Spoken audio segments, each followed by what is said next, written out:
નમસ્કાર વિદ્યાર્થી મિત્રો, તારા વિદ્યા મંદિર હાઈસ્કૂલ પરિવાર તરફથી આપનું સ્વાગત કરું છું. ધોરણ 8 વિષય हिंदी पाठ 5 सवाल बालमन के जवाब डॉक्टर कलाम के.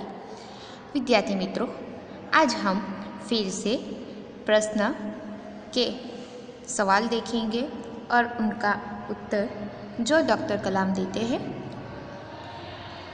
तो चलिए विद्यार्थी मित्रों, प्रश्न करता है चेन्नई से सी नंदिता सूबी, जो तृतीय वर्ष में है NGR इंस्टीट्यूट से.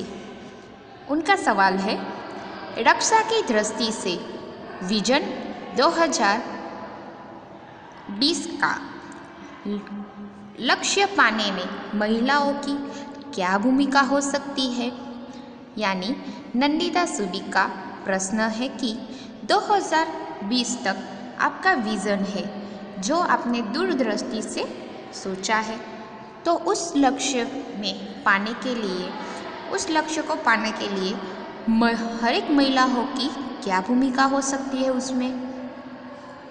तो डॉक्टर कलाम का उत्तर है, विज़न 2020 में कक्षा यानी कि उसके अनुप्रयोग के क्षेत्र की महत्वपूर्ण प्रौद्योगिकियों के बारे में बात करें तो उनका विकास पर विचार किया गया है कि राष्ट्र की सुरक्षा की बात भी विज़न 2020 का एक अभिन्न अंग है. जहाँ सशस्त्र सेनाओं में नियुक्त के लिए पुरुष और महिला के आधार में कोई भेदभाव नहीं रखा गया है.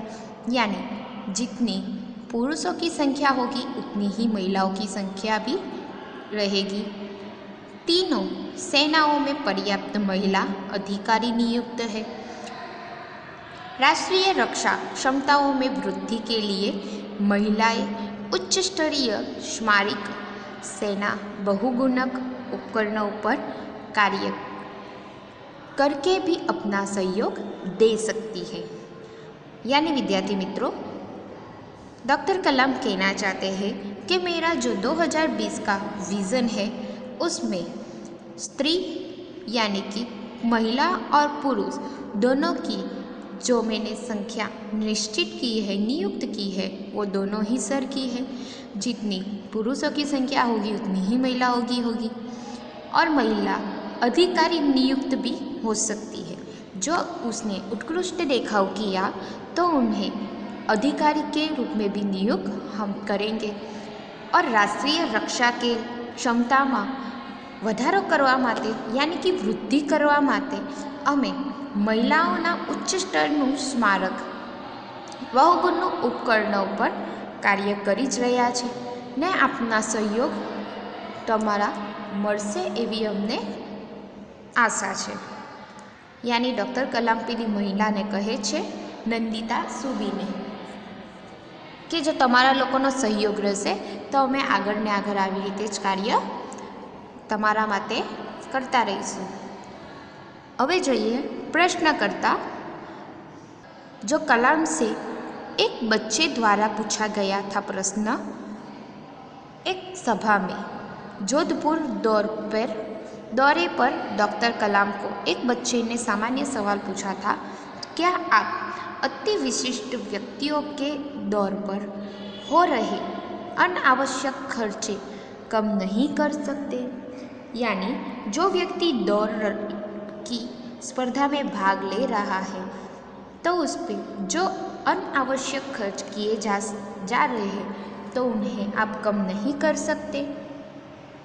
डॉक्टर कलाम ने उत्तर दिया, तुमने इस मंच पर एक बड़ी सी कुर्सी देखी है, तो वह कुर्सी अब यहाँ पर नहीं है. यानी ठीक ऐसे ही अनुत्पादक चीज़ों पर हो रहे अनावश्यक खर्च भविष्य में नहीं होंगे. यानी डॉक्टर कलाम एक उदाहरण के रूप में उस बच्चे को उत्तर दे रहे हैं कि जब ये સભાની શરૂઆત થઈ હતી તે દરમિયાન સ્ટેજની ઉપર કેટલીક બધી ખુરશીઓ મૂકેલી હતી પણ હવે એ સ્પર્ધાની શરૂઆત થઈ ગઈ છે. એ સભાપતિ યાની કે સભાનું સમારોહ શરૂ થઈ ગયું છે. માન સન્માન બધાને અપાઈ ગયું છે. ત્યાર પછી એ ખુરશીને ખસારી નાખવામાં આવી. તે જ રીતે હમણાં સભા જ્યારે શરૂ થઈ ત્યારે ખુરશી દેખાતી હતી, હવે ખુરશીઓ નથી દેખાતી. એટલે આવનારા ભવિષ્યમાં હું આશા રાખું છું કે આવા ખોટા સમયમાં ખર્ચા કરશે નહીં. જેવી રીતે હમણાં સ્ટેજ પરથી ખુરશી નથી દેખાતી, એ જ રીતે ભવિષ્યમાં પણ અનાવશ્યક ખર્ચા થવામાં આવશે નહીં.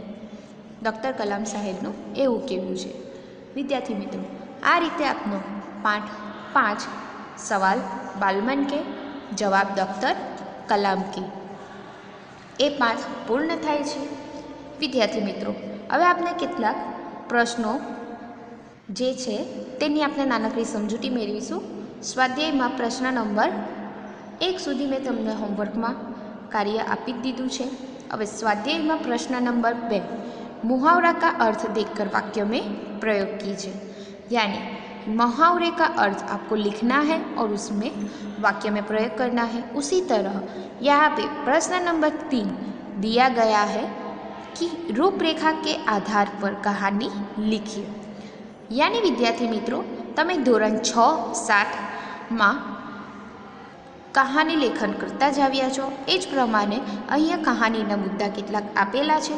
તમારે યોગ્ય શીર્ષક અને યોગ્ય શીખ સાથે આ કહાની લખવાની રહેશે.